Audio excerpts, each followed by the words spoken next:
Amanda by Robin Klein.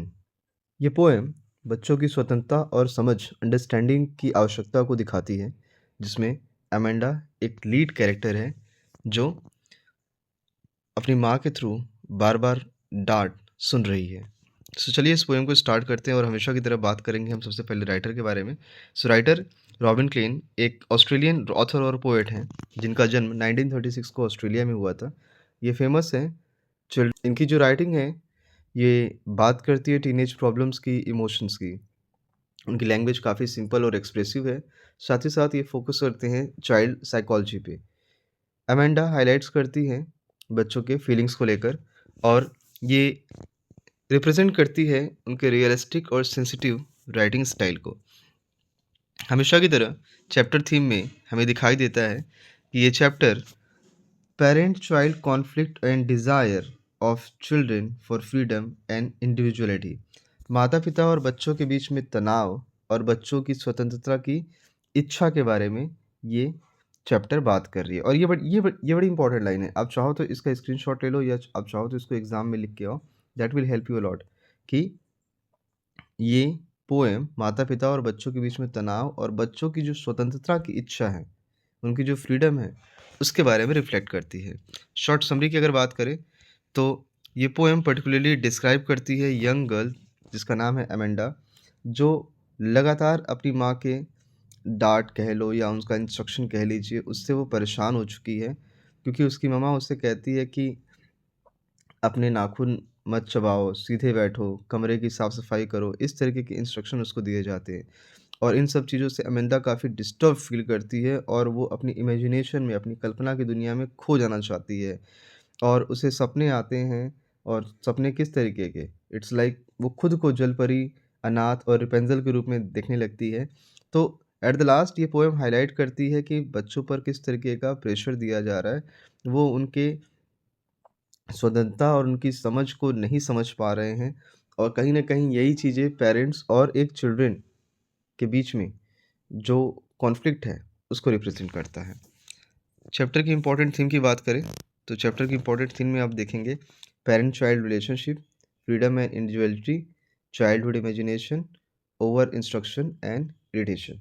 ये 4 चीज़ें, माता-पिता और बच्चों का संबंध, स्वतंत्रता की इच्छा, कल्पना की शक्ति और अत्यधिक रोक-टोक। इम्पोर्टेंट की पॉइंट्स जो इस चैप्टर से हमेशा पूछे गए हैं। पहला है, Amanda is scolded repeatedly, she escaped into her imagination. The poem alternates between reality and fantasy. Tone is both serious and sympathetic, shows importance of understanding children's emotions. Important की पॉइंट अगर आप ऐसे एग्जाम्स में लिख के आते हैं, सो वो क्या रिप्रेजेंट करता है आपके लिए कि व्हाइल राइटिंग आप चैप्टर की समरी जो आपको याद है उसको तो याद है ही, लेकिन उसको आप किस तरीके से लिखेंगे that will help you a lot. तो अमेंडा को बार बार डांटा जाता है, वो अपनी ही कल्पना शक्ति में चीज़ों को खोजने लगती है। कविता वास्तविकता में और कल्पना में अंतर जो है, जो डिफरेंस है, उसको रिप्रेजेंट कर रही है। और पोएम की जो टोन है वो काफ़ी सीरियस एंड सिंपैथेटिक है। और लास्ट में ये पोएम एक इम्पॉर्टेंट मैसेज देती है कि हमें बच्चों की जो इमोशंस हैं उसको समझना चाहिए। इंपॉर्टेंट कैरेक्टर कौन-कौन से हैं? इंपॉर्टेंट कैरेक्टर 2 ही हैं। अमेंडा एक यंग गर्ल है, पेरेंट और पेरेंट के रूप में उसकी जो मदर है, उसका फिगर यहाँ पे रिप्रेज़ेंट किया गया है। इंपॉर्टेंट पोएटिक डिवाइसेस कौन-कौन से हैं? हमेशा याद रखिएगा कि पोएटिक डिवाइसेस बड़े इंपॉर्टेंट होते हैं। एग्ज़ाम में 2 नंबर का पोएटिक डिवाइस आपके लिए आता है। अगर आपका सही है then you will get the marks, अगर आपका गलत है so you will lose the marks. पहला है रिपिटिशन, उसके बाद आता है एलिट्रेशन। रिपिटिशन में आप देखेंगे अमेंडा, अमेंडा, अमेंडा, इसका रिपिटिशन हुआ है। एलिट्रेशन में अगर आप बात करें stop that slouching and sit straight, इसके बारे में बात की गई है। मेटाफर, इमेजरी, आयरनी और राइम स्कीम भी है। मेटाफर जहाँ पे I am a moment drifting blissfully. Imagery की अगर बात करें तो emerald sea where the sole inhabitant is me. Irony में अमेंडा सपने देखती हैं कि वो एक ऑर्फन है और वो फ्रीडम फ्रीडम की तलाश में है। राइम स्कीम इस पोएम की be in fantasy strangers.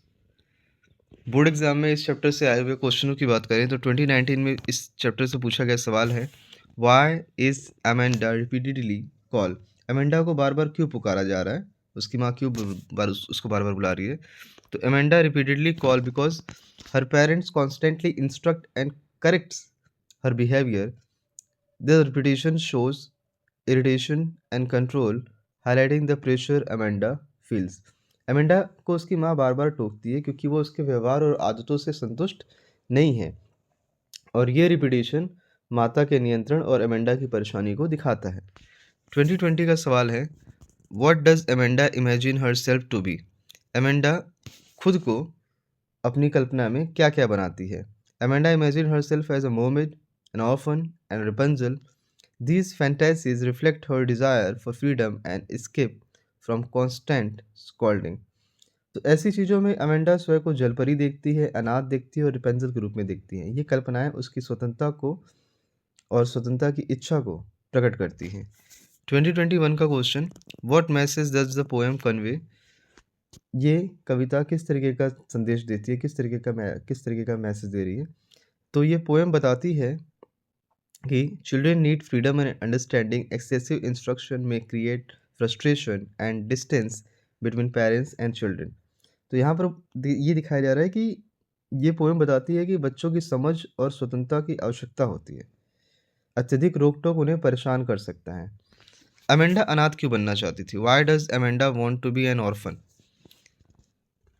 Amanda wants to be an orphan because she feels controlled. She believes an orphan would be free from constant instruction and scolding.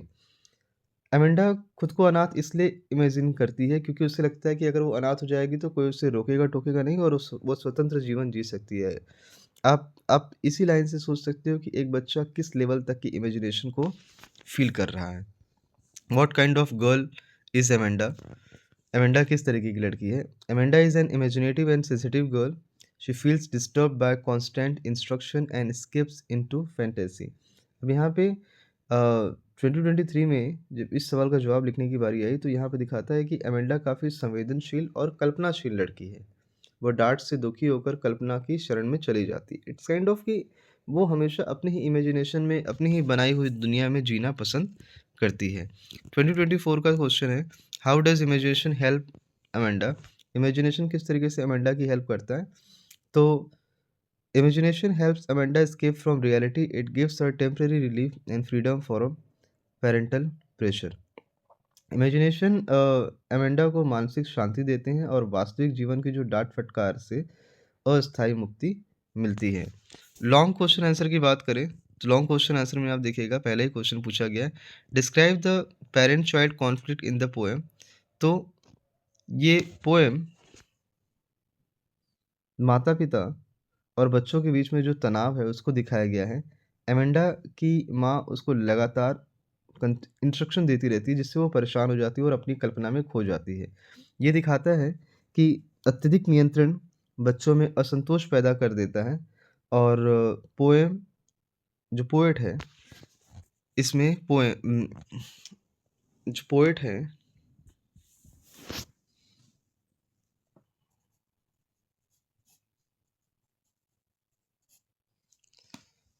जो poet है वो इस पोएम के through highlight करती हैं importance of understanding children's emotion.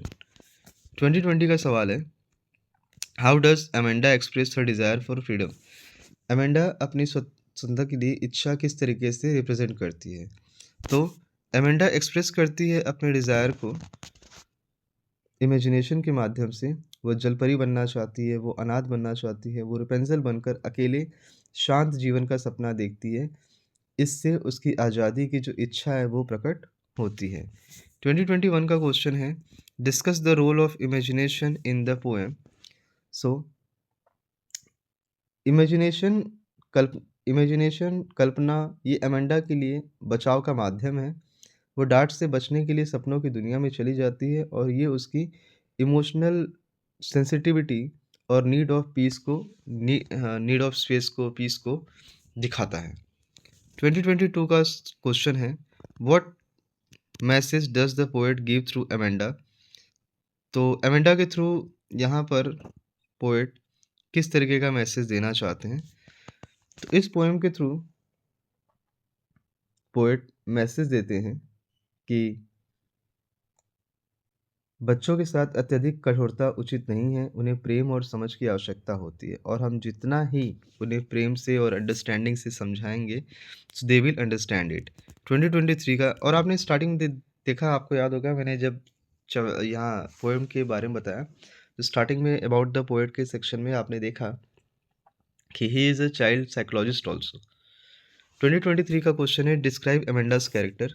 Amanda के character के बारे में बताइए।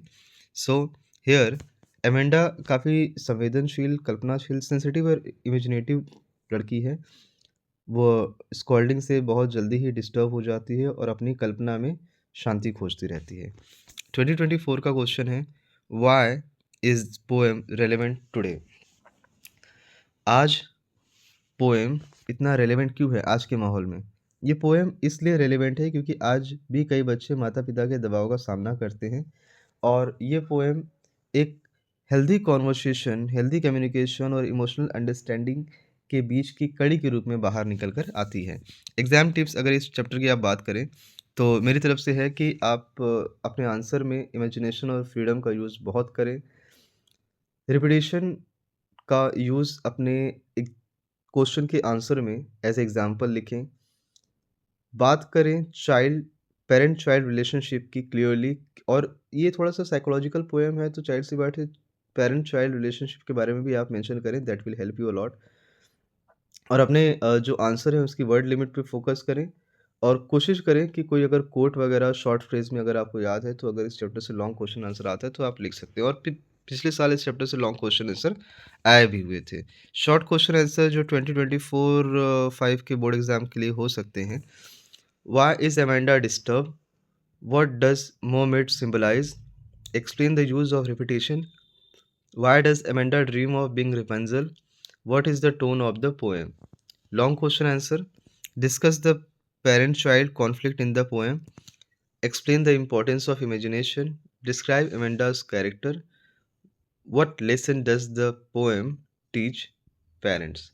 So this is all the, my side. Hope this video helped you a lot. इसके बाद भी अगर आपकी कोई प्रॉब्लम है तो please mention in a comment box I will be there to solve it your problem till then signing off bye जय हिंद।